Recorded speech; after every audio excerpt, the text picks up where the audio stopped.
Hello दोस्तों, आपका स्वागत है आपके अपने चैनल बालक ज्ञान में। दोस्तों आज हम आप लोग के लिए केमिस्ट्री के इम्पोर्टेंट क्वेश्चन लाए हैं। तो चलिए देखते हैं। पहला जो क्वेश्चन है बहुलक।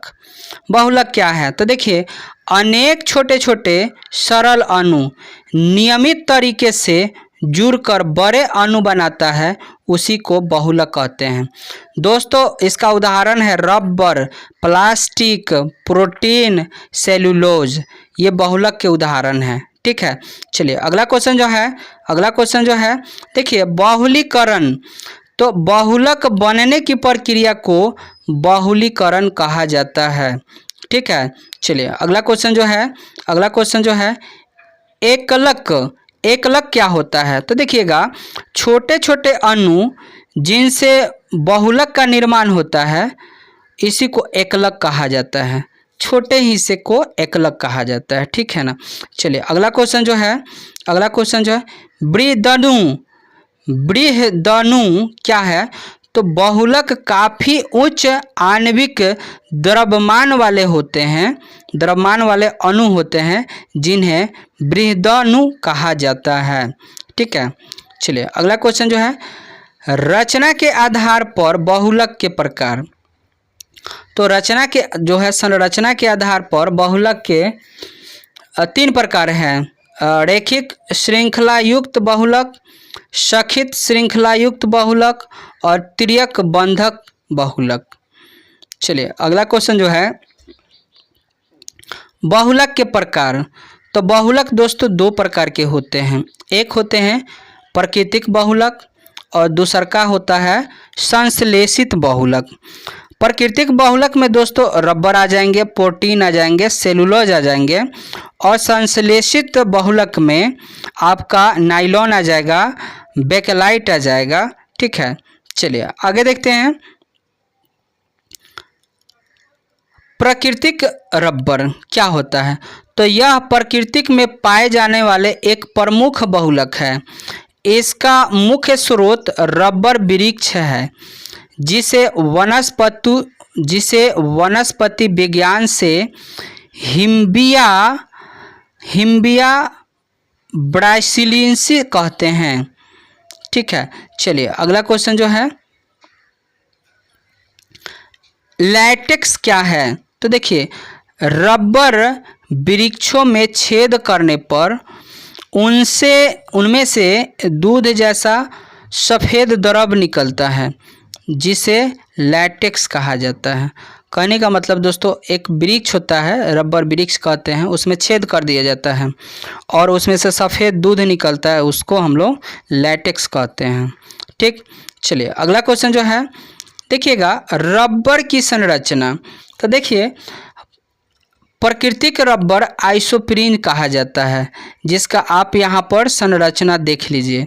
और इसको आयुपेक में 2 मेथिल ब्यूटिल 1,3 डाइइन कहा जाता है। ठीक है, चलिए अगला क्वेश्चन जो है रबर का गंधकीकरण। रबर का गंधकीकरण। तो देखिएगा, प्राकृतिक रबर को गंधक के साथ मिलाकर गर्म करने की प्रक्रिया को रबर का गंधकीकरण कहलाता है। ठीक है दोस्तों, आप समझिए, प्राकृतिक रबर है, उसमें गंधक मिला के, गंधक का मतलब होता है सल्फर। ठीक है ना, सल्फर को मिला के गर्म किया जाता है, उसको सल्फर का परमाणु संख्या 16 होता है। तो इसको गर्म करते हैं, इस प्रक्रिया को गंधकीकरण कहा जाता है। अगला क्वेश्चन जो है पूरक क्या होता है? तो देखिए, रबर को आवश्यकता अनुसार कठोर बनाने के लिए गंधकीकरण करते समय रबर में थोड़ा कार्बन ब्लॉक और जिंक ऑक्साइड भी मिला दिया जाता है, जिसको हम लोग पूरक कहते हैं। ठीक है ना। कहने का मतलब है कि रबर जो है उसको कठोर बनाना है, तो उसमें क्या करेंगे कि थोड़ा सा कार्बन ब्लॉक और जिंक ऑक्साइड मिला देंगे, तो इसको हम लोग पूरक कहते हैं। ठीक, चलिए अगला क्वेश्चन जो है प्राकृतिक रबर का उपयोग। तो देखिएगा, वल्कनीकृत रबर का उपयोग दस्ताना, रबर नली और रबर बेड के रूप में किया जाता है, बैंड के रूप में किया जाता है, ठीक है। और कठोर रबर का उपयोग टायर और वाहक पट्टी के रूप में किया जाता है और मोटर गाड़ी में निलंबन यूनिट के रूप में किया जाता है, ठीक है। चलिए अगला क्वेश्चन जो है, देखिए अभी हम लोग देख चुके थे बहुलक, एगो था प्राकृतिक बहुलक और एगो था संश्लेषित बहुलक। तो संश्लेषित बहुलक किसको कहेंगे? तो वैसे बहुलक जो प्रयोगशाला में बनाए जाते हैं संश्लेषित बहुलक कहलाते हैं।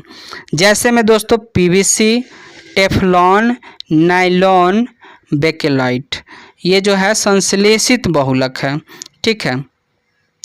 चलिए आगे देखिएगा, बहुलक कितने तरीके से संश्लेषित किए जाते हैं। तो देखिएगा बहुलक दो तरीके से संश्लेषित किए जाते हैं। एक तो है योगशील बहुलीकरण और दूसरा का है संघनन बहुलीकरण, ठीक है। तो चलिए आगे हम देखते हैं योगशील बहुलक क्या होता है। तो देखिएगा योगशील बहुलक तो ये ऐसे यौगिक होते हैं जिनमें अणु द्विबंधन युक्त अणु होते हैं, जैसे में एथिलीन, जिसको एथीन भी कहा जाता है। और दोस्तों यहाँ एथिलीन को देखिएगा, क्रिया करने के बाद हमको ये पोलेथीन मिल गया।